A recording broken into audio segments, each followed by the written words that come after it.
তুমি মোমেনদের যুদ্ধের জন্য উদ্বুদ্ধ করো। মনে রেখো, তোমাদের মধ্যে 20 জন লোকও যদি ধৈর্যশীল হতে পারে তাহলে তারা 200 লোকের উপর বিজয়ী হবে। আবার তোমাদের মাঝে এমন লোকের সংখ্যা যদি 100 হয় তাহলে তারা 1000 লোকের উপর জয়লাভ করবে। এর কারণ হচ্ছে তারা এমন জাতি যারা আল্লাহর শক্তি সম্পর্কে কিছুই বোঝে না। এই নিশ্চয়তা দ্বারা এখন আল্লাহ তাআলা তোমাদের উপর থেকে উদ্বেগ ও দুশ্চিন্তার বোঝা হালকা করে দিয়েছেন। যেহেতু তিনি একথা জানেন তোমাদের মধ্যে কিছু দুর্বলতা রয়েছে, অতঃপর তোমাদের মধ্যে যদি 100 ধৈর্যশীল মানুষ থাকে তাহলে তারা 200-র উপর বিজয়ী হবে। আবার যদি থাকে তোমাদের 1000 ধৈর্যশীল ব্যক্তি তাহলে তারা আল্লাহ তাআলার হুকুমে বিজয়ী হবে 2000 লোকের উপর। জেনে রেখো, আল্লাহ তাআলা ধৈর্যশীলদের সাথেই রয়েছেন। কোন নবীর পক্ষেই এটা শোভা পায় না যে তার কাছে বন্দীদের আটক রাখবে যতক্ষণ পর্যন্ত সে জমিনে রক্তপাত ঘটাবে এবং আল্লাহর শত্রুদের নিপাত না করে দেবে। আসলে তোমরা তো দুনিয়ার সামান্য স্বার্থটুকুই চাও, আর আল্লাহ তাআলা চান তোমাদের আখিরাতের কল্যাণ দান করতে। আল্লাহ তাআলাই হচ্ছেন পরাক্রমশালী ও প্রজ্ঞাময়। যদি এ ব্যাপারে আল্লাহ তাআলার কাছ থেকে পূর্বের কোনো ফরমান লেখা না থাকতো তাহলে বন্দীদের কাছ থেকে মুক্তিপণ হিসেবে তোমরা যা কিছু নিয়েছ তার জন্য একটা বড় ধরনের আযাব তোমাদের উপর পতিত হতো। অতএব যা কিছু তোমরা গনিমত হিসেবে লাভ করেছ নিঃসংকোচে তোমরা তা খাও, কেননা তা সম্পূর্ণ হালাল ও পবিত্র। তোমরা আল্লাহ তাআলাকে ভয় করো। আল্লাহ তাআলা অবশ্যই ক্ষমাশীল ও দয়ালু।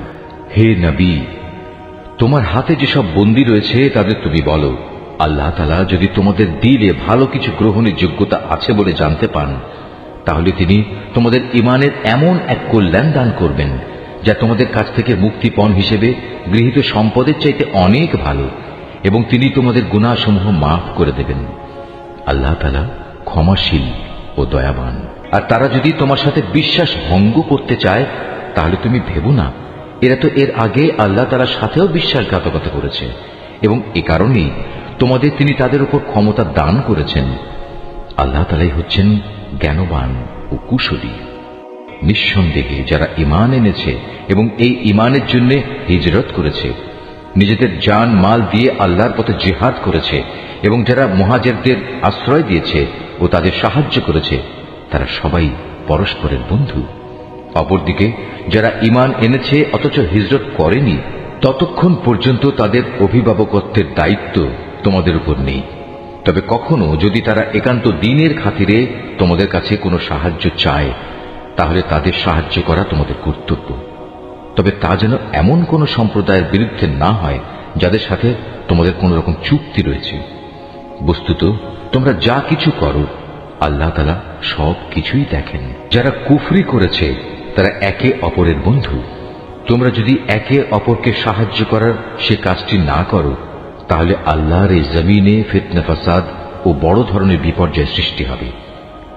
যারা ঈমান এনেছে, এই ঈমানের জন্য হিজরত করেছে, নিজেদের জান মাল দিয়ে আল্লাহর পথে জিহাদ করেছে, এবং যারা এই হিজরতকারীদের থাকার জায়গা দিয়েছে এবং তাদের সাহায্য করেছে, মূলত এরা সবাই হচ্ছে সত্যিকারের মুমিন। এদের জন্য আল্লাহ তাআলার পক্ষ থেকে ক্ষমা ও উত্তম জীবিকার ব্যবস্থা রয়েছে। আর যারা পরে ঈমান এনেছে, হিজরত করেছে এবং তোমাদের সাথে জিহাদ করেছে, তারাও তোমাদেরই অন্তর্ভুক্ত। যারা আত্মীয়তার বন্ধনে একে অপরের সাথে আবদ্ধ, আল্লাহর কিতাব অনুযায়ী তারাও একে অন্যের উত্তরাধিকারের বেশি হকদার। নিশ্চয়ই আল্লাহ তাআলা সব ব্যাপার জানেন। লোকেরা তোমার কাছে যুদ্ধলব্ধ ও যুদ্ধে পরিত্যক্ত অতিরিক্ত মাল সামান সম্পর্কে আল্লাহ তাআলার হুকুম জানতে চাচ্ছে। তুমি তাদের বলো, এ অতিরিক্ত সম্পদ হচ্ছে মূলত আল্লাহ তাআলার জন্য এবং তার রাসূলের জন্য। অতএব এ ব্যাপারে তোমরা আল্লাহ তাআলাকে ভয় করো এবং এ নির্দেশের আলোকে নিজেদের মধ্যেকার সম্পর্ক সংশোধন করে নাও। আল্লাহ তাআলা এবং তার রাসূলের আনুগত্য করো যদি তোমরা সত্যিকার অর্থে মুমিন হয়ে থাকো। মুমিন তো হচ্ছে সে সব লোক যাদের আল্লাহ তাআলাকে স্মরণ করানো হলে তাদের হৃদয় কম্পিত হয়ে ওঠে, এবং যখন তাদের সামনে তার আয়াতসমূহ তেলাওয়াত করা হয় তখন তাদের ঈমান বৃদ্ধি পায় এবং তারা সব সময় তাদের মালিকের উপর নির্ভর করে। যারা নামাজ প্রতিষ্ঠা করে এবং আমি তাদের যা কিছু অর্থ সম্পদ দান করেছি তা থেকে তারা আমারই পথে খরচ করে। মূলত এ গুণসম্পন্ন লোকেরাই হচ্ছে সত্যিকার মুমিন। তাদের মালিকের কাছে তাদের জন্য বিপুল মর্যাদা, ক্ষমা ও সম্মানজনক জীবিকার ব্যবস্থা রয়েছে। সেভাবেই তোমাদের বের হওয়া উচিত ছিল, যেভাবে তোমার মালিক তোমাকে তোমার বাড়ি থেকে বের করে এনেছেন। অথচ মুমিনদের একদল লোক তো এ কাজ তখন পছন্দই করেনি। সত্য তোমার কাছে প্রকাশিত হওয়ার পরও এরা তোমার সাথে বিতর্কে লিপ্ত হচ্ছে। মনে হচ্ছিল তারা যেন দেখতে পাচ্ছে ধীরে ধীরে মৃত্যুর দিকেই তাদের ঠেলে দেয়া হচ্ছে। স্মরণ করো, যখন আল্লাহ তাআলা তোমাদের প্রতিশ্রুতি দিচ্ছিলেন দুটি দলের মধ্যে একটি দল তোমাদের করায়ত্ত হবে, তোমরা তখন চাচ্ছিলে দুর্বল ও নিরস্ত্র দলটি তোমাদের করায়ত্ত হোক। অথচ আল্লাহ তাআলা স্বীয় কথা দ্বারা সত্য প্রতিষ্ঠিত করতে চাচ্ছিলেন এবং এর মাঝ দিয়ে তিনি কাফেরদের শেকড় কেটে তাদের নির্মূল করে দিতে চেয়েছিলেন। এর উদ্দেশ্য ছিল সত্য যেন তার সত্য রূপ নিয়ে প্রতিষ্ঠিত হতে পারে এবং বাতিল যাতে করে বাতিলের মতোই নির্মূল হয়ে যেতে পারে, যদিও পাপিষ্ঠরা এতে অসন্তুষ্ট হয়। আরো স্মরণ করো, যখন তোমরা তোমাদের মালিকের কাছে কাতর কণ্ঠে ফরিয়াদ পেশ করছিলে, আল্লাহ তাআলা তোমাদের ফরিয়াদ কবুল করেছিলেন এবং বলেছিলেন, হ্যাঁ, আমি তোমাদের এই যুদ্ধের ময়দানে পরপর 1000 ফেরেশতা পাঠিয়ে সাহায্য করব। আল্লাহ তাআলা তোমাদের শুভ সংবাদ দেয়া ও তা দিয়ে তোমাদের মনকে প্রশান্ত করার উদ্দেশ্যেই এটা বলেছিলেন, নতুবা আসল সাহায্য তো আল্লাহ তাআলার কাছ থেকেই আসে। নিশ্চয়ই আল্লাহ তাআলা পরাক্রমশালী ও প্রজ্ঞামান। আরো স্মরণ করো, যখন আল্লাহ তাআলা তার নিজের পক্ষ থেকে তোমাদের নিরাপত্তা ও স্বস্তির জন্য তোমাদের তন্দ্রায় আচ্ছন্ন করে দিয়েছেন এবং তোমাদের উপর তিনি আকাশ থেকে বৃষ্টির পানি নাজিল করেছেন। উদ্দেশ্য ছিল এ পানি দ্বারা তিনি তোমাদের ধুয়ে পাক সাফ করবেন, তোমাদের মন থেকে শয়তানের অপবিত্রতা দূর করবেন, তোমাদের মনে সাহস বৃদ্ধি করবেন। সর্বোপরি যুদ্ধের ময়দানে তিনি এর মাধ্যমে তোমাদের কদম মজবুত করবেন। তাও স্মরণ করো, যখন তোমার মালিক ফেরেশতাদের কাছে ওহী পাঠিয়ে বললেন, আমি তোমাদের সাথেই আছি, অতএব তোমরা মুমিনদের সাহস দাও, তাদের কদম অবিচল রাখো। অচিরেই আমি কাফেরদের মনে দারুণ এক ভীতির সঞ্চার করব। অতএব তোমরা তাদের ঘাড়ের উপর আঘাত হানো এবং তাদের হাড়ের প্রত্যেক জোড়ায় জোড়ায় আঘাত করো। এ কাজটা এ কারণে করা প্রয়োজন, এরা আল্লাহ তাআলা ও তার রসুলের বিরুদ্ধে মোকাবেলায় নেমেছে, আর যারাই এভাবে আল্লাহ তাআলা ও তার রসুলের বিরোধিতা করে তাদের জানা উচিত আল্লাহ তাআলা তাদের কঠোর আযাব দেবেন। হে কাফেররা, এ হচ্ছে তোমাদের যথার্থ পাওনা, এবার ভালো করে তোমরা এর স্বাদ গ্রহণ করতে থাকো। কাফেরদের জন্য দোজখের ভয়াবহ আযাব রয়েছে। হে মুমিন বান্দারা, তোমরা যখন যুদ্ধের ময়দানে কাফেরদের মুখোমুখি মোকাবেলা করবে তখন কখনো পৃষ্ঠ প্রদর্শন করবে না। জেনে রেখো, এই যুদ্ধের দিন যে ব্যক্তি তার পৃষ্ঠ প্রদর্শন করবে সে অবশ্যই আল্লাহ তাআলার গজবে পতিত হবে। তবে যুদ্ধের কৌশল হিসেবে কিংবা নিজ বাহিনীর সাথে মিলিত হবার উদ্দেশ্য ছাড়া যদি কেউ এমনটি করে তাহলে তার জন্য জাহান্নামই হবে একমাত্র আশ্রয়স্থল, আর জাহান্নাম সত্যিই নিকৃষ্ট জায়গা। যারা নিহত হয়েছে তাদের তোমরা কেউই হত্যা করনি, বরং আল্লাহ তাআলাই তাদের হত্যা করেছেন। আর তুমি যখন তাদের প্রতি তীর নিক্ষেপ করছিলে, মূলত তুমি নিক্ষেপ করনি, করেছেন আল্লাহ তাআলা স্বয়ং। তিনি এর মাধ্যমে মুমিনদের উত্তম পুরস্কার দান করে তাদের বিজয় দিতে চেয়েছেন। নিঃসন্দেহে আল্লাহ তাআলা সবকিছু শোনেন এবং সবকিছু জানেন। এটা হচ্ছে তোমাদের বিষয় এবং তোমাদের ব্যাপারে তার নীতি। অবশ্যই আল্লাহ তাআলা কাফেরদের ষড়যন্ত্র দুর্বল করে দেন। হে কাফেররা, তোমরা একটা সিদ্ধান্ত চেয়েছিলে, হ্যাঁ, আজ সে সিদ্ধান্তকর মুহূর্তটি তোমাদের সামনে এসে গেছে। যদি এখনো তোমরা যুদ্ধ থেকে বিরত হতে চাও তাহলে তা তোমাদের জন্য কল্যাণকর হবে। তোমরা যদি আবার যুদ্ধের জন্য ফিরে আসো তাহলে আমরাও ময়দানে ফিরে আসব, আর তোমাদের বাহিনীর সংখ্যা যতই বেশি হোক না কেন তা তোমাদের কোনোই উপকারে আসবে না, কারণ আল্লাহ তাআলা ঈমানদারদের সাথেই রয়েছেন। হে ঈমানদার লোকেরা, তোমরা আল্লাহ তাআলা ও তার রসুলের আনুগত্য করো, কখনো তার কাছ থেকে মুখ ফিরিয়ে নিও না, বিশেষ করে যখন তোমরা সবকিছু শুনতেই পাচ্ছ। তোমরা তাদের মতো হয়েও না যারা মুখে বলে, হ্যাঁ, আমরা নবীর কথা শুনলাম, কিন্তু তারা আসলে কিছুই শোনে না। আল্লাহ তাআলার কাছে তার সৃষ্টির নিকৃষ্টতম জীব হচ্ছে সেই বধির ও মূক মানুষগুলো যারা সত্য দিন সম্পর্কে কিছুই বোঝে না। আল্লাহ তাআলা যদি জানতেন এদের ভেতর সামান্য কোনো ভালো গুণও অবশিষ্ট আছে, তাহলে তিনি তাদের অবশ্যই হেদায়েতের কথা শোনাতেন। অবশ্য তিনি তাদের শোনালেও তারা তাকে উপেক্ষাই করত এবং অন্যদিকে ফিরে যেত। হে ঈমানদার লোকেরা, তোমরা আল্লাহ তাআলা ও তার রাসূলের ডাকে সাড়া দাও যখন তিনি তোমাদের এমন কিছুর দিকে ডাকেন যা তোমাদের সত্যিকার অর্থে জীবন দান করবে। এই কথাটা জেনে রেখো, আল্লাহ তাআলা মানুষ ও তার হৃদয়ের মাঝামাঝি স্থানে অবস্থান গ্রহণ করেন। আবার তোমাদের সবাইকে তার সামনেই জড়ো করা হবে। তোমরা আল্লাহ দ্রোহিতার সেই ফিতনা থেকে বেঁচে থাকো, যার ভয়াবহ শাস্তি যারা তোমাদের মধ্যে জালেম শুধু তাদের মধ্যেই সীমাবদ্ধ থাকবে না। আরো জেনে রাখো, আল্লাহ তাআলা অত্যন্ত কঠোর শাস্তি প্রদানকারী। স্মরণ করো, যখন তোমরা সংখ্যায় ছিলে নিতান্ত কম, এই জমিনে তোমাদের মনে করা হতো তোমরা অত্যন্ত দুর্বল। তোমরা সর্বদাই এ ভয়ে আতঙ্কিত থাকতে যে কখন অন্য মানুষরা তোমাদের উপর চড়াও হবে। অতঃপর আল্লাহ তাআলা তোমাদের একটি ভূখণ্ডে আশ্রয় দিলেন, তার একান্ত সাহায্য দিয়ে তিনি তোমাদের শক্তিশালী করলেন এবং তিনি এ আশায় তোমাদের বহুবিধ উত্তম জিনিস দান করলেন যে তোমরা আল্লাহর এসব নিয়ামতের শুকর আদায় করবে। হে ঈমানদার বান্দারা, তোমরা আল্লাহ তাআলা ও তার রাসূলের সাথে কখনো বিশ্বাসঘাতকতা করো না এবং জেনে শুনে নিজেদের আমানতেরও খেয়ানত করো না। জেনে রেখো, তোমাদের মাল সম্পদ ও সন্তান সন্ততি হচ্ছে আল্লাহ তাআলার পক্ষ থেকে পরীক্ষা মাত্র। যে এ পরীক্ষায় উত্তীর্ণ হবে তার জন্য আল্লাহ তাআলার কাছে মহা প্রতিদান রয়েছে। হে ঈমানদার লোকেরা, তোমরা যদি আল্লাহকে ভয় করে চলো তাহলে তিনি তোমাদের জন্য অন্যদের সাথে পার্থক্য নির্ণয়কারী স্বতন্ত্র মর্যাদা দান করবেন। তিনি তোমাদের গুনাহসমূহ মিটিয়ে দেবেন, তিনি তোমাদের ক্ষমা করে দেবেন। আল্লাহ তাআলার দান আসলেই অনেক বড়। স্মরণ করো, যখন কাফেররা তোমার বিরুদ্ধে ষড়যন্ত্র করছিল, তারা তোমাকে বন্দী করবে অথবা তোমাকে হত্যা করবে কিংবা তোমাকে আপন ভূমি থেকে নির্বাসিত করে দেবে। এ সময় একদিকে তারা তোমার বিরুদ্ধে ষড়যন্ত্র করছিল, আরেকদিকে আল্লাহ তাআলাও তোমার পক্ষে কৌশল চালিয়ে যাচ্ছিলেন। আর আল্লাহ তাআলাই হচ্ছেন সর্বোৎকৃষ্ট কৌশলী। যখন তাদের সামনে আমার কোনো আয়াত পড়ে শোনানো হতো, তখন তারা বলতো, হ্যাঁ, আমরা এই কথা আগেও শুনেছি, আমরা চাইলে এ ধরনের কথা তো নিজেরাও বলতে পারি। এগুলো আগের লোকদের উপকথা ছাড়া আর কিছু নয়।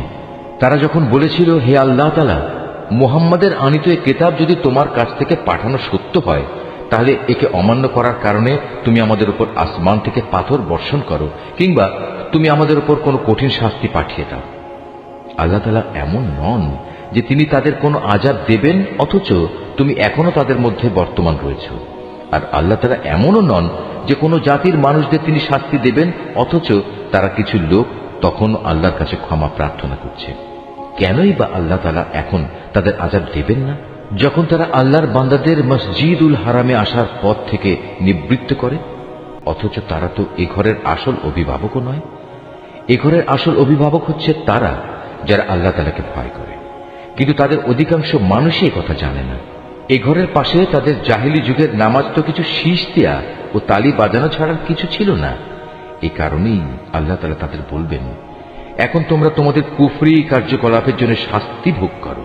যারা আল্লাহ তাআলাকে অস্বীকার করেছে এবং যারা নিজেদের ধন সম্পদ এ খাতেই ব্যয় করেছে, যে এর দ্বারা মানুষদের আল্লাহ তাআলার পথ থেকে ফিরিয়ে রাখবে, এদের জন্য তুমি ভেবো না এরা এ পথে ধন সম্পদ আরো ব্যয় করতে থাকবে। অতঃপর একদিন সে ব্যয় করাটাই তাদের জন্য মনস্তাপের কারণ হবে। অতঃপর দুনিয়ার জীবনেও তারা পরাভূত হবে। আর যারা কুফরি করেছে, আখিরাতে তাদের সবাইকে জাহান্নামের পাশে একত্রিত করা হবে। এভাবেই আল্লাহ তাআলা ভালোকে খারাপ থেকে পৃথক করে দেবেন এবং খারাপগুলোর একটাকে আরেকটার উপর থেকে সবগুলো এক জায়গায় স্তূপীকৃত করবেন। অতঃপর গোটা স্তূপ জাহান্নামে নিক্ষেপ করবেন। মূলত এর লোকগুলো সেদিন ভীষণ ক্ষতিগ্রস্ত হবে। হে মুহাম্মদ, যারা আল্লাহ তাআলাকে অস্বীকার করেছে তাদের তুমি বলো, তারা যদি এ থেকে এখনো ফিরে আসে তাহলে তাদের অতীতের সব কিছুই ক্ষমা করে দেয়া হবে। তবে যদি তারা তাদের আগের কার্যকলাপের দিকে ফিরে যায়, তাহলে তাদের সামনে আগের জাতিসমূহের ভয়াবহ পরিণামের দৃষ্টান্ত তো মজুদ রয়েছে। হে ঈমানদার লোকেরা, তোমরা কাফেরদের বিরুদ্ধে লড়াই করতে থাকো যতক্ষণ না আল্লাহর জমিনে কুফরির ফিতনা বাকি থাকবে এবং দিন সম্পূর্ণভাবে আল্লাহ তাআলার জন্যই নির্দিষ্ট হয়ে যাবে। হ্যাঁ, তারা যদি কুফর থেকে নিবৃত্ত হয় তাহলে আল্লাহ তাআলাই হবেন তাদের কার্যকলাপের পর্যবেক্ষণকারী। এ সব কিছু সত্ত্বেও যদি তারা সত্য থেকে মুখ ফিরিয়ে নেয় তাহলে তোমরা জেনে রেখো আল্লাহ তাআলাই হচ্ছেন তোমাদের অভিভাবক। কত উত্তম অভিভাবক আল্লাহ তাআলা, কত উত্তম সাহায্যকারী তিনি। হে মুমিনরা, তোমরা জেনে রেখো যুদ্ধে যে সম্পদ তোমরা অর্জন করেছ তার 1/5 আল্লাহ তাআলার জন্যে, রসুলের জন্যে, তার স্বজনদের জন্যে, এতিমদের জন্যে, মিসকিনদের জন্যে ও পথচারী মুসাফিরদের জন্যে। তোমরা যদি আল্লাহতে বিশ্বাস করো, আরো বিশ্বাস করো সেই বিজয় ঘটিত বিষয়টির প্রতি যা আমি হক ও বাতিলের চূড়ান্ত মীমাংসার দিন ও একে অপরের মুখোমুখি হবার দিন আমার বান্দার উপর নাজিল করেছিলাম। আল্লাহ তাআলা হচ্ছেন সর্ববিষয়ের উপর একক ক্ষমতাবান। যুদ্ধক্ষেত্রে তোমরা ছিলে উপত্যকার নিকট প্রান্তে, তারা ছিল দূর প্রান্তে, আর কুরাইশ কাফেলা ছিল তোমাদের তুলনায় নিম্নভূমিতে। যদি তোমরা আগেই এ ব্যাপারে তাদের সাথে কোনো অগ্রিম চুক্তির সিদ্ধান্ত করতে চাইতে তাহলে এই সিদ্ধান্ত বাস্তবায়নে তোমরা অবশ্যই মতবিরোধ করতে, কিন্তু আল্লাহ তাআলা তাই ঘটাতে চেয়েছিলেন যা ঘটানো আল্লাহ তাআলার মঞ্জুর ছিল। এর উদ্দেশ্য ছিল যে দলটি ধ্বংস হবে তারা যেন সত্য মিথ্যা স্পষ্ট হওয়ার পরই ধ্বংস হয়, আবার যে দলটি বেঁচে থাকবে তারাও যেন সত্যাসত্য প্রমাণের ভিত্তিতেই বেঁচে থাকে। নিশ্চয়ই আল্লাহ তাআলা সর্বশ্রোতা ও সর্বজ্ঞ। আরো স্মরণ করো, আল্লাহ তাআলা তোমাকে যখন স্বপ্নে তাদের সংখ্যা কম দেখিয়েছিলেন তখন যদি তিনি তোমাকে তাদের সংখ্যা বেশি দেখাতেন তাহলে অবশ্যই তোমরা সাহস হারিয়ে ফেলতে এবং এ বিষয়ে তোমরা একে অপরের সাথে বিতর্ক শুরু করে দিতে। কিন্তু আল্লাহ তাআলা এটা না করে তোমাদের নিরাপদ করে দিয়েছেন, কেননা তিনি মানুষের অন্তরে যা কিছু লুকিয়ে থাকে সে সম্পর্কে সম্যক ওয়াকিবহাল রয়েছেন। সে সময়ের কথাও স্মরণ করো যখন তোমরা যুদ্ধের ময়দানে তাদের সামনাসামনি হলে, তখন তোমাদের চোখে তাদের সংখ্যা আল্লাহ তাআলা নিতান্ত কম করে দেখালেন এবং তাদের চোখেও তিনি তোমাদের সংখ্যাকে দেখালেন কম। এর উদ্দেশ্য ছিল যেন আল্লাহ তাআলা তাই ঘটিয়ে দেখান যা কিছু তিনি এ ঘটনার মাধ্যমে ঘটাতে চান, কেননা আল্লাহ তাআলার দিকেই সব কিছুকে ফিরে যেতে হবে। হে ঈমানদার লোকেরা, কোন বাহিনীর সাথে যখন তোমরা সামনাসামনি হও তখন ময়দানে অবিচল থাকবে এবং বিজয়ের আসল উৎস আল্লাহ তাআলাকে বেশি বেশি করে স্মরণ করতে থাকবে। আশা করা যায় তোমরা সাফল্য লাভ করতে পারবে।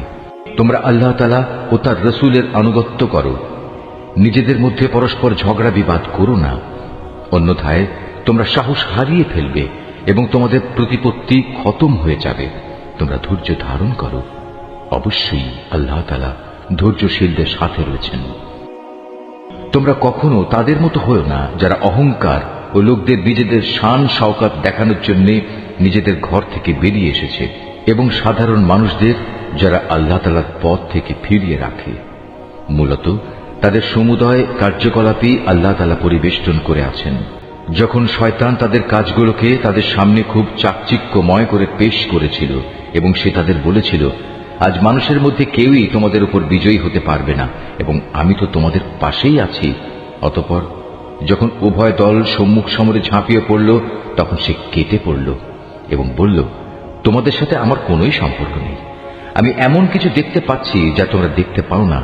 আমি অবশ্যই আল্লাহ তাআলাকে ভয় করি এবং আমি জানি আল্লাহ তাআলা হচ্ছেন কঠোর শাস্তিদাতা। মুনাফিক ও তাদের দলবল যাদের দিলে গুমরাহির ব্যাধি রয়েছে, যখন তারা বলল, এই লোকদের মূলত তাদের নতুন দিন মারাত্মকভাবে প্রতারিত করে রেখেছে। সত্য কথা হচ্ছে, যে কোনো ব্যক্তি বিপদে আপদে আল্লাহ তাআলার উপর ভরসা করে সে বুঝতে পারবে আল্লাহ তাআলা প্রবল পরাক্রান্ত ও প্রজ্ঞাময়। তুমি যদি সত্যি সেই করুণ অবস্থা দেখতে পেতে যখন আল্লাহর ফেরেশতারা কাফেরদের রূহ বের করে নিয়ে যাচ্ছিল, ফেরেশতারা তখন তাদের মুখমণ্ডল ও পৃষ্ঠদেশে ক্রমাগত আঘাত করে যাচ্ছিল এবং তারা বলছিল, তোমরা আগুনের আযাব উপভোগ করো। মূলত এটা হচ্ছে তোমাদের নিজেদেরই উভয় হাতের কামাই যা তোমরা আগেই পাঠিয়েছিলে। আল্লাহ তাআলা কখনো তার বান্দার উপর জুলুম করেন না। এদের পরিণতি হবে ফেরাউনের আপনজন ও তাদের পূর্ববর্তী কাফিরদের মতোই তারা সবাই আল্লাহ তাআলার আয়াতকে অস্বীকার করেছে। ফলে তাদের গুনাহের দরুন আল্লাহ তাআলা তাদের পাকড়াও করলেন। নিশ্চয়ই আল্লাহ তাআলা শক্তিশালী ও কঠোর শাস্তি দানকারী। এটা এ কারণে যে আল্লাহ তাআলা যখন কোনো জাতিকে কোনো নিয়ামত দান করেন, তিনি ততক্ষণ পর্যন্ত তার সে নিয়ামত তাদের জন্য বদলে দেন না, যতক্ষণ না তারা নিজেরা নিজেদের অবস্থার পরিবর্তন করে। নিশ্চয়ই আল্লাহ তাআলা সব কিছু শোনেন, সব কিছু জানেন। এরাও হচ্ছে ফেরাউন, তার স্বজন ও তাদের আগের লোকদের মতো।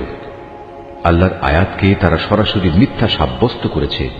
ফলে আমি তাদের কুফরির অপরাধের জন্য তাদের ধ্বংস করে দিয়েছি এবং ফেরাউনের স্বজনদের আমি ডুবিয়ে দিয়েছি। মূলত তারা সবাই ছিল জালেম। নিশ্চয়ই আল্লাহর এই জমিনে বিচরণশীল জীবের মধ্যে আল্লাহর কাছে নিকৃষ্টতম হচ্ছে তারা, যারা স্বয়ং এ জমিনের স্রষ্টাকেই অস্বীকার করে এবং তারা তার উপর ঈমান আনে না। তারাও এ নিকৃষ্ট লোকদের অন্যতম, যাদের সাথে তুমি বাকায়দা সন্ধি চুক্তি স্বাক্ষর করেছ। অতঃপর তারা প্রতিবার সুযোগ পেয়েই সে চুক্তি ভঙ্গ করেছে এবং এ ব্যাপারে তারা কাউকেই পরোয়া করেনি। অতএব এ লোকদের যদি কখনো তুমি ধরতে পারো, তাহলে তাদের মূল বাহিনী থেকে বিচ্ছিন্ন করে এমন ভাবে শাস্তি দেবে যাতে তাদের পরবর্তী বাহিনী এ থেকে কিছু শিক্ষা গ্রহণ করে। যদি কখনো কোনো জাতির কাছ থেকে তোমার এই আশঙ্কা হয় যে তারা চুক্তি ভঙ্গ করে বিশ্বাসঘাতকতা করবে, তাহলে তুমিও তাদের সাথে সম্পাদিত চুক্তি একইভাবে তাদের মুখের উপর ছুঁড়ে দাও। তবে তোমরা নিজেরা তা আগে লঙ্ঘন করো না। নিশ্চয়ই আল্লাহ তাআলা খেয়ানতকারীকে পছন্দ করেন না। আর কাফেররা যেন কখনোই এমন ধারণা করতে না পারে যে ওরা তোমাদের পেছনে ফেলে নিজেরা এগিয়ে গেছে। আসলে তারা তোমাদের পরাভূত করার কোনো ক্ষমতাই রাখে না। তাদের সাথে যুদ্ধের জন্য তোমরা যথাসাধ্য সাজ সরঞ্জাম, শক্তি ও ঘোড়া প্রস্তুত রাখবে এবং এ দিয়ে তোমরা আল্লাহর দুশমন ও তোমাদের দুশমনদের ভীত সন্ত্রস্ত করে দেবে। এছাড়াও কিছু লোক আছে যাদের পরিচয় তোমরা জানো না, শুধু আল্লাহ তাআলাই তাদের চেনেন।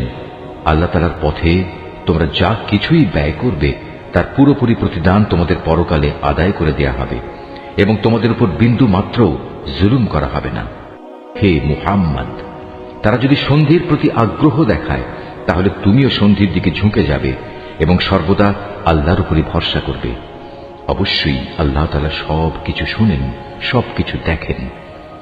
আর যদি কখনো তারা সন্ধির আড়ালে তোমাকে ধোঁকা দিতে চায়, তাহলে তোমার দুশ্চিন্তাগ্রস্ত হওয়ার কোনো কারণ নেই, কেননা তোমার রক্ষার জন্য তো আল্লাহ তাআলাই যথেষ্ট। তিনি তাঁর সরাসরি সাহায্য ও একদল মোমেন দ্বারা তোমাকে শক্তি জুগিয়েছেন। আল্লাহ তাআলা এই মোমেনদের দিলকে পারস্পরিক ভালোবাসা ও সম্প্রীতির বন্ধনে আবদ্ধ করে দিয়েছেন। অথচ তুমি যদি দুনিয়ার যাবতীয় সম্পদ এর পেছনে ব্যয় করতে, তবু তুমি এ মানুষদের দিলকে ভালোবাসার বন্ধনে আবদ্ধ করতে পারতে না। কিন্তু আল্লাহ তাআলা এদের মাঝে প্রীতি স্থাপন করে দিয়েছেন। অবশ্যই তিনি পরাক্রমশালী ও বিজ্ঞ কুশলী। হে নবী, তোমার জন্য এবং তোমার অনুবর্তনকারী মোমেনদের জন্য তো আল্লাহ তাআলাই যথেষ্ট।